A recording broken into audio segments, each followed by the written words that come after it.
Bismillahirrahmanirrahim. Assalamualaikum warahmatullahi wabarakatuh. Innal hamdalillah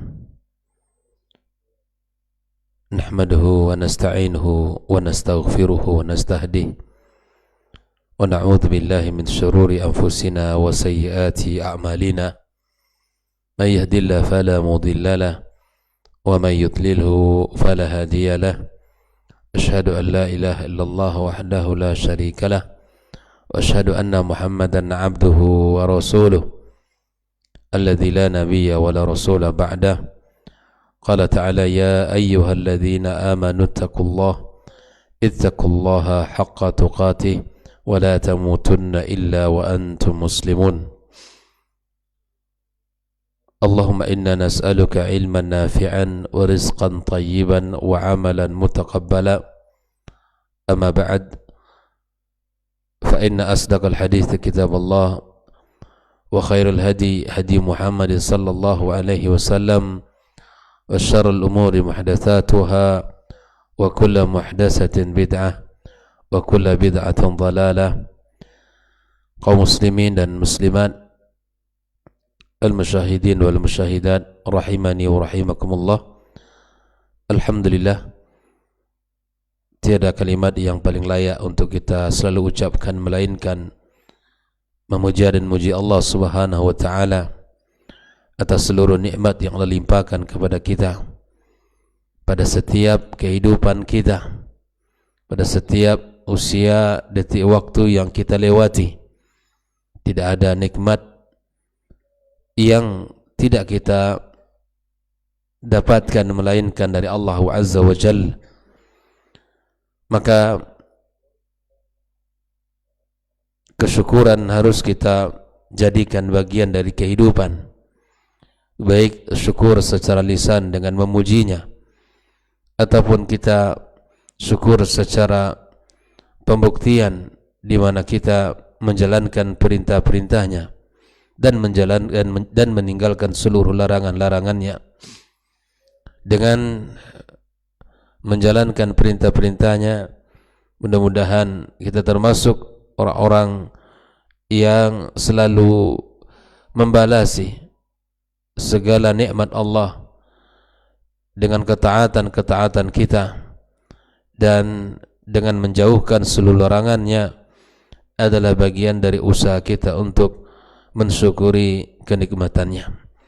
Mudah-mudahan kita termasuk orang-orang asyakirin, orang-orang yang bersyukur dan pandai bersyukur kepada yang telah memberikan nikmat kepada kita. Ucapan salat dan salam untuk Nabi kita yang mulia sallallahu alaihi wasallam. Mudah-mudahan kita selalu mendapatkan bimbingan dari Allah Azza wa Jalla untuk bisa mengikuti Nabi kita alaihi salatu wassalam. Kembali kita bersama kitab Al-Mulakhas fi Syarh Kitab At-Tauhid karya Syekh Shalih Al-Fauzan, dan bagi ini masih dalam pembahasan babu tafsir tauhid wa syahadati an la ilaha illallah, bab tafsir tauhid dan penjelasan bahawa tiada ilah yang berhak disembah kecuali Allah Subhanahu wa taala. Bersama dalil yang ketiga, firman Allah Subhanahu wa taala dalam surat At-Taubah ayat 31, wa qawlihi ta'ala, di mana al-musannif menukilkan satu ayat dari surat At-Taubah ayat 31. Allah Subhanahu wa taala berfirman, ittakhadhu ahbarahum wa ruhbanahum arbaban min dunillah wal masih ibn maryam وما أمروا إلا ليعبدوا إله واحدا لا إله إلا هو سبحانه عما يشركون. Ittakhadhu, ay maksud di sini siapa? Mereka orang-orang Yahud dan Nasara menjadikan para ulama-ulama mereka dan menjadikan para ahli ibadah mereka arbaba min dunillah, Tuhan yang disembah selain Allah. Dan begitu pun dengan Isa putra Maryam. mereka jadikan sebagai Tuhan, padahal mereka tidaklah diperintahkan Allah, wa ma umiru illa liya'budu ilaha wahida, tidaklah diperintahkan mereka itu melainkan untuk menyembah Tuhan yang esa. La ilaha illahu, tiada ilah yang berhak disembah kecuali Dia. Subhanahu amma yusyrikun, dan maha suci Allah terhadap apa yang mereka syirikan. Mari kita lihat bagaimana penjelasan Syekh Shalih Al-Fauzan dalam ayat ini. Beliau mengawali dengan makna al-mufradat dalam ayat. Ittakhadhu ay ja'ala al-yahuda wan nasara, mereka jadikan orang Yahud dan Nasara, ya, ahbarahum ay ulama'ahum. Ahbar itu adalah ulama-ulama mereka, ya, ahli ilmu. Ruhban ay ubadahum, ahli ibadah. Seperti yang disebutkan bahwa mereka para ruhban, orang-orang yang di siang hari mereka berpuasa, malam harinya mereka qiyam, ahli ibadah yang luar biasa. Lalu mereka jadikan semua itu, para ulama, para ahli ibadah mereka, arbab ay musyarri'ina lahum yuhalliluna wa yuharrimun, sebagai, ya, pelaku untuk yang meletakkan syariat. Kalau halal kata mereka, para ahli ibadah dan ulama mereka, halal kata mereka, mereka mengikuti. Tapi kalau haram kata para ulama dan ahli ilmu mereka dan para ahli ibadah mereka, mereka haramkan. Nah, lianna tasyri'a min khasa'is Rabb, apa yang mereka lakukan ini adalah sebuah keliruan. Yang menghalalkan dan mengharamkan itu tugasnya Allah, ya. Faman ata'a makhluqan fihi faqad ittakhadha rabba. Nah, barang siapa yang mengikuti makhluk yang merupakan pada perbuatan itu adalah tugasnya Allah, berarti mereka menjadikan mereka sebagai Tuhan. Yang menentukan halal dan haram siapa? Allah Azza wa Jalla. Yang menentukan boleh atau tidaknya adalah Allah. Tapi mereka, para orang-orang Yahud dan Nasara, mereka mengikut apa kata ulama mereka dan ahli ibadah mereka.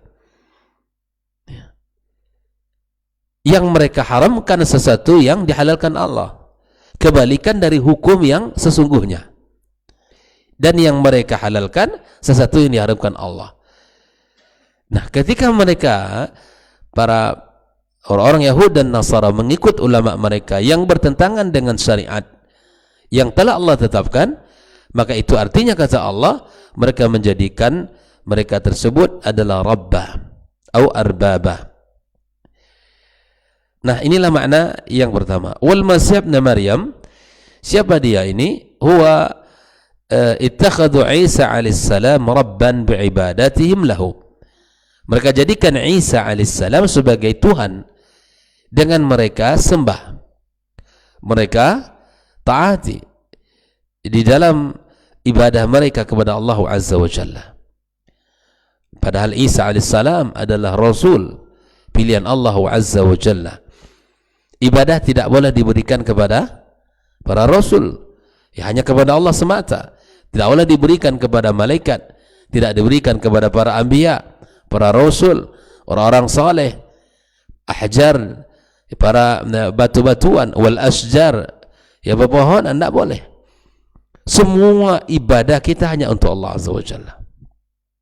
Lalu kemudian Allah memuji dirinya, subhanahu wa amma yusyrikun, maha suci Allah terhadap apa yang mereka syirikan.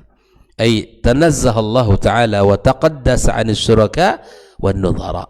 Maha suci bagi Allah yang jauh dari segala syarikat dan para, ya, an-nudhara. Itu seluruh tandingan-tandingan bagi Allah Subhanahu wa Ta'ala. Nah, inilah makna mufradat. Adapun makna al-ijmali lil ayah, makna al-ijmal, makna global dari ayat ini seperti apa? Yukhbirullahu subhanahu wa ta'ala, Allah mengabarkan anil Yahudi wan Nasara, tentang perbuatan orang Yahud dan Nasara. Di dalam ayat sangat banyak sifat-sifat orang Yahud, perilaku-perilaku orang Yahud termasuk dalam ayat ini. di antara penyimpangan yang dilakukan oleh orang Yahudi dan Nasrani. Apa yang mereka lakukan? Innahum istansahur rijala minal ulama wal ubbad. Mereka meminta fatwa, meminta nasihat, meminta ilmu kepada para ulama dan para ahli ibadah mereka. Fa'ata'uhum fi tahlili ma harrama Allahu wa tahrimi ma ahallah. Mereka meminta fatwa pada hukum dan mereka taati setiap hukum yang mereka fatwakan. Yang difatwakan oleh siapa? Para ulama mereka, para ahli ibadah mereka, di dalam perkara yang dihalalkan oleh mereka, tetapi sesungguhnya Allah mengharamkan hukum tersebut, atau kebalikannya. Ini sifat orang-orang Yahudi dan Nasrani, sifat pembangkangan dan sifat ketidaktaatan, sifat di mana mereka selalu melanggar syariat, padahal hukum itu menentukan Allah, bukan makhluk. Apa yang dihalalkan oleh Allah maka lakukan. Para ulama ya fatwakan itu halal. Apa yang diharamkan Allah fatwakan haram. Jangan membalikkan hukum. Jangan membalikkan hukum.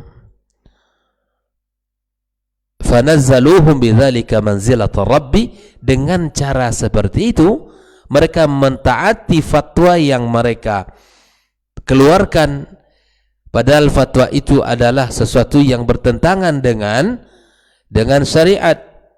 Maka itu artinya mereka menempatkan ulama mereka dan ahli ibadah mereka manzilata rabb, itu posisi Allah.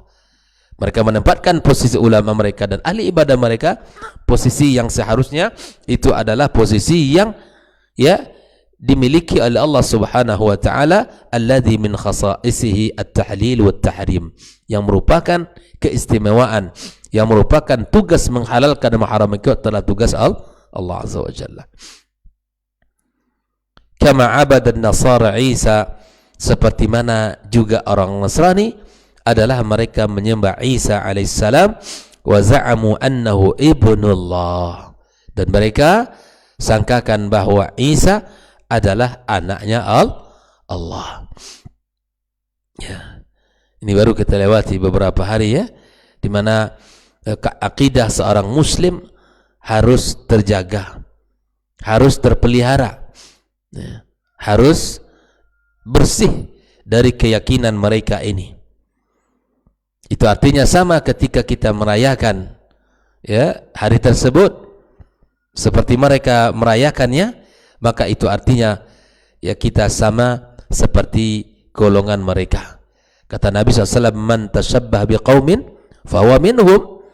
Barang siapa yang menyerupai satu kaum, artinya dia seperti kaum itu.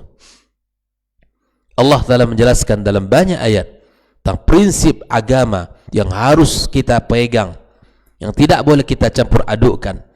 Di antara cara menjaga agama Allah ini dengan akidah yang benar, dengan cara tidak mencampur adukkan antara hak dan yang batil. Allah telah berpesan, wala talbisul haqqa bil batil. Jangan kalian campur adukkan agama dengan al-haq dengan yang batil, karena tidak boleh.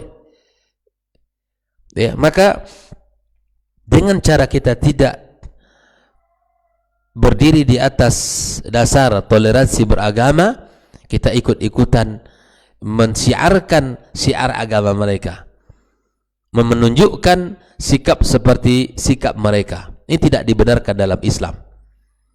Seorang muslim harus memiliki sikap yang jelas, harus memiliki sifat yang benar-benar yang telah disampaikan oleh Allah dan Rasulnya sallallahu alaihi wasallam.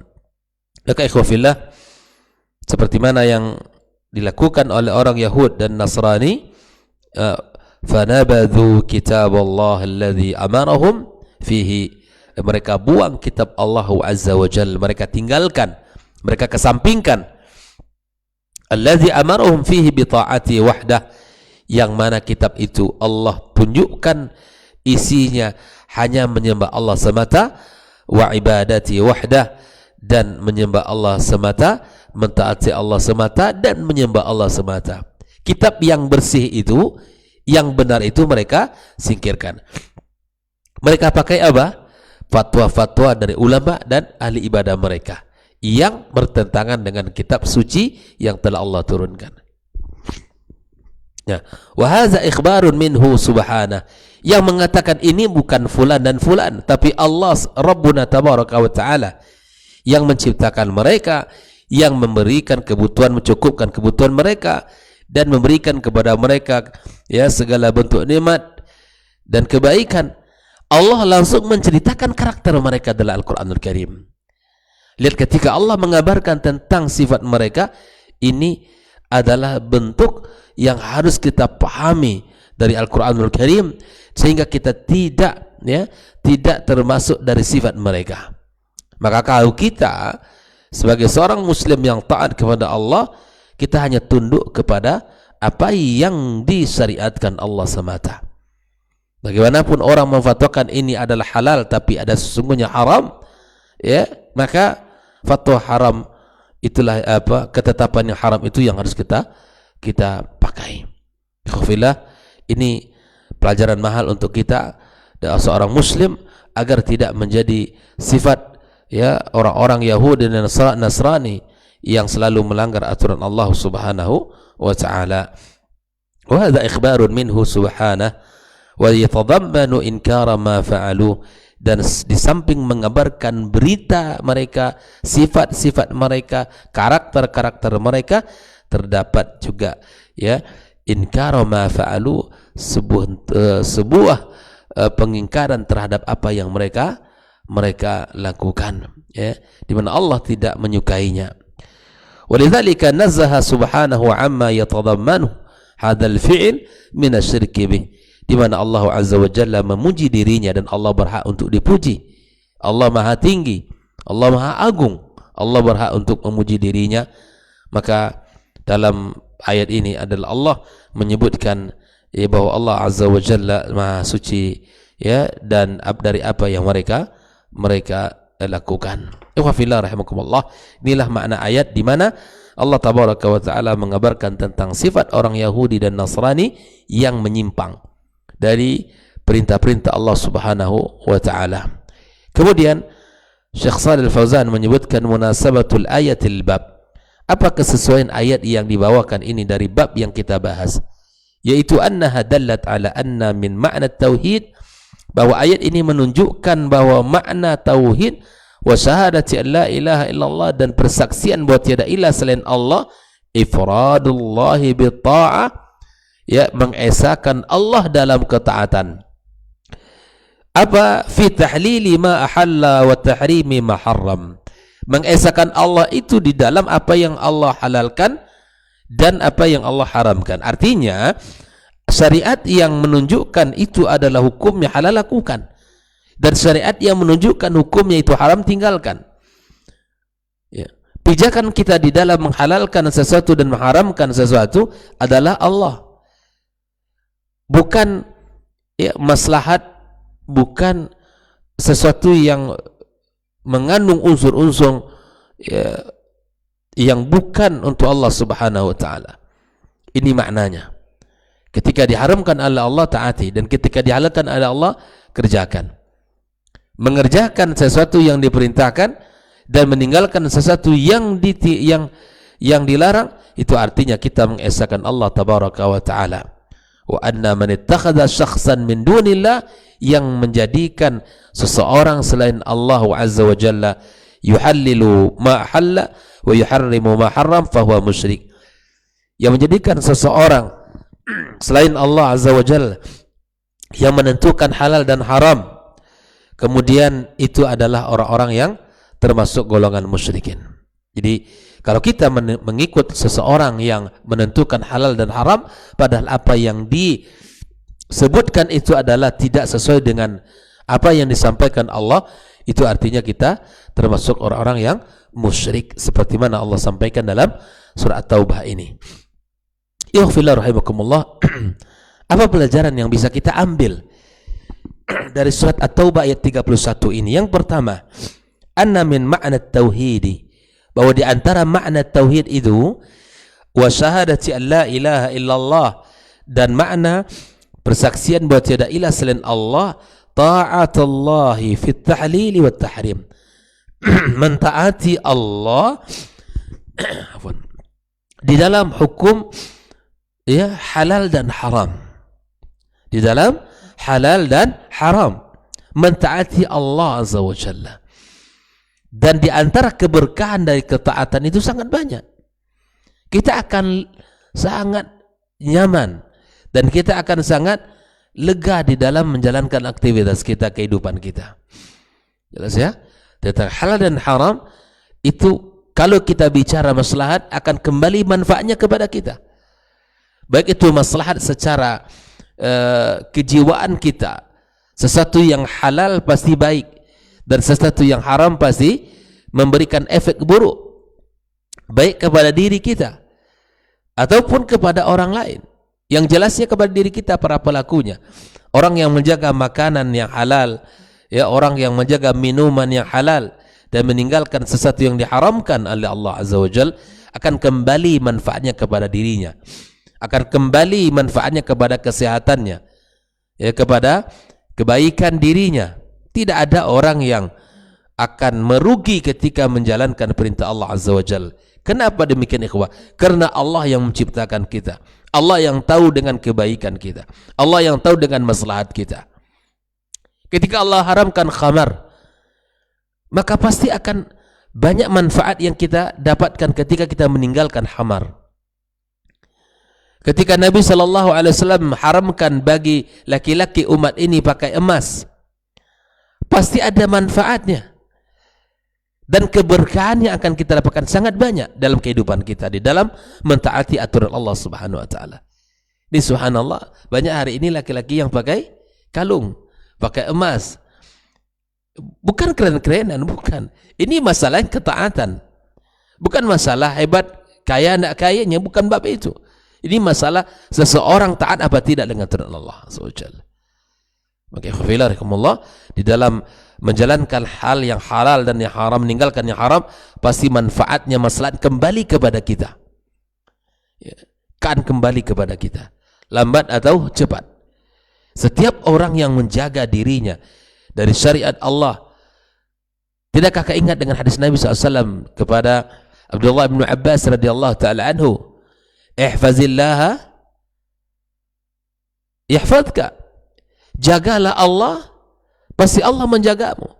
Ketika kita menjaga syariat Allah dengan menjalankan hal yang diperintahkan, meninggalkan hal yang dilarang, memakai sesuatu yang halal, meninggalkan sesuatu yang haram, itu artinya kita dalam menjalankan proses penjagaan terhadap syariat Allah.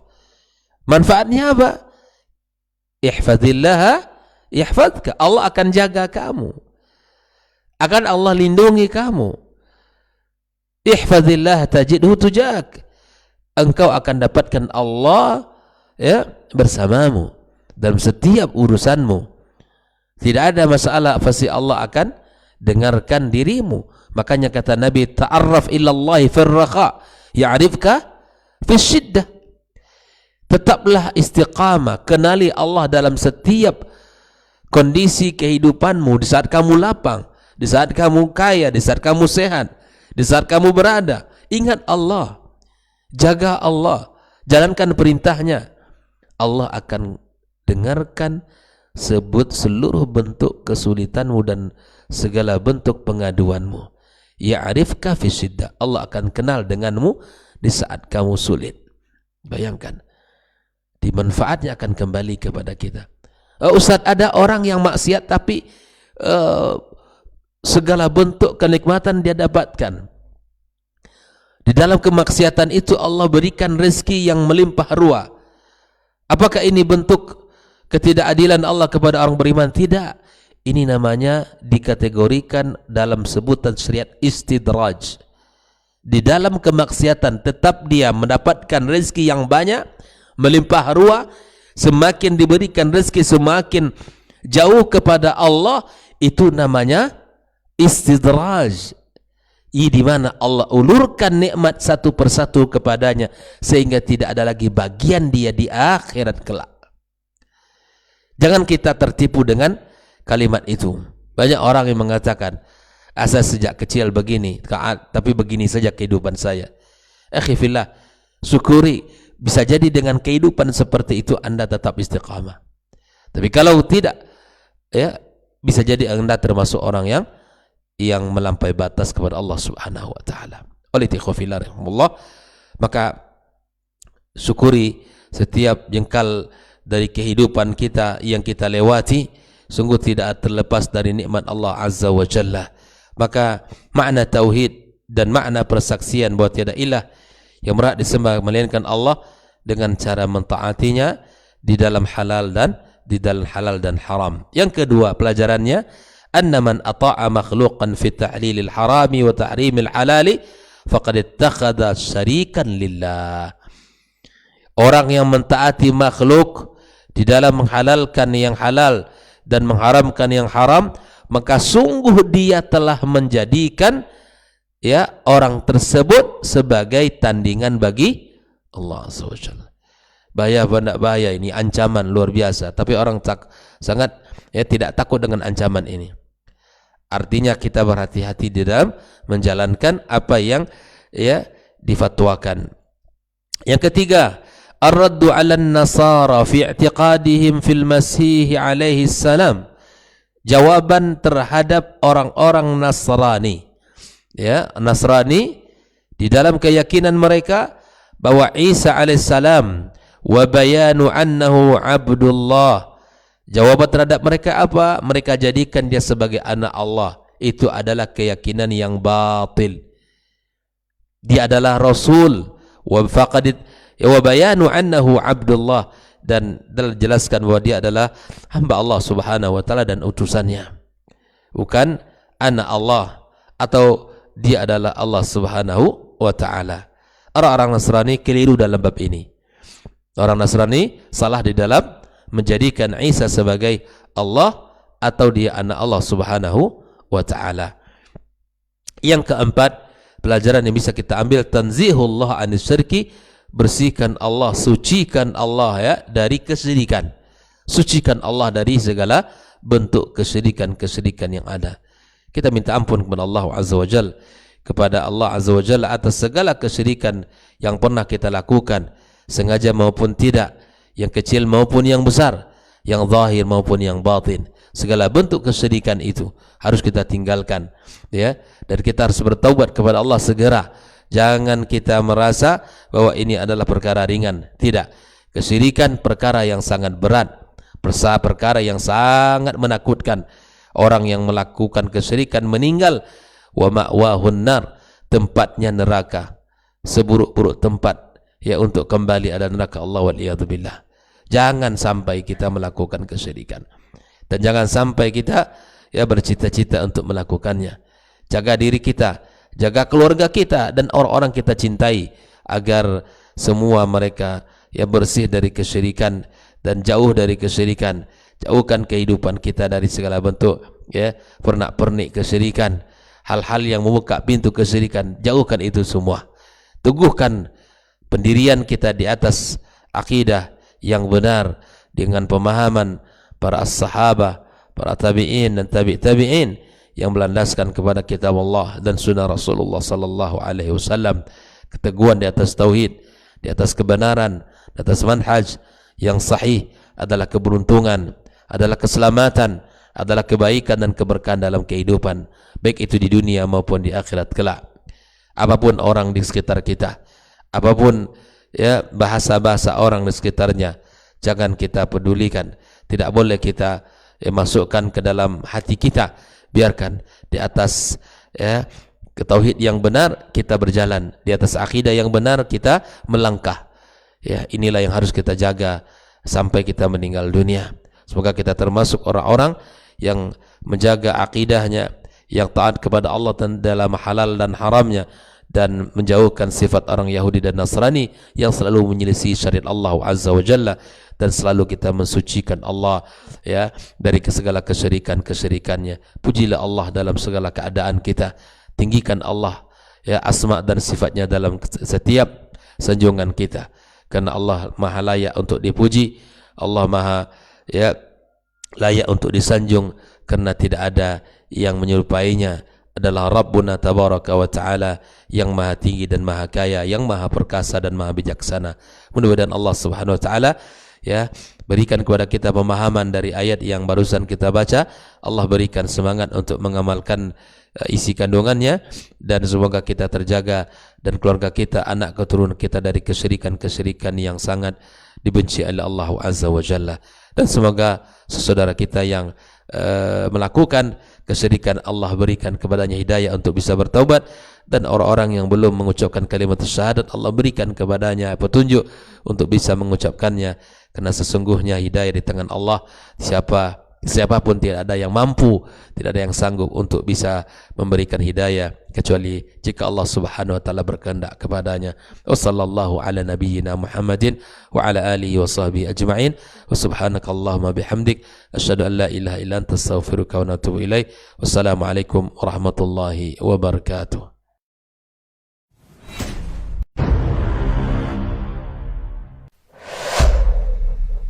Dunia dan seisinya ini bagi Allah tak sama nilainya dengan sebelah sayap lalat.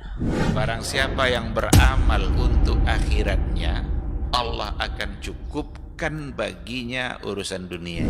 Sayati zamanun 'alan nasi as-sabiru fihim qalqabit al-jamarah. Akan ada satu masa di akhir zaman yang berpegang teguh dengan agamanya seperti orang yang sedang memegang bara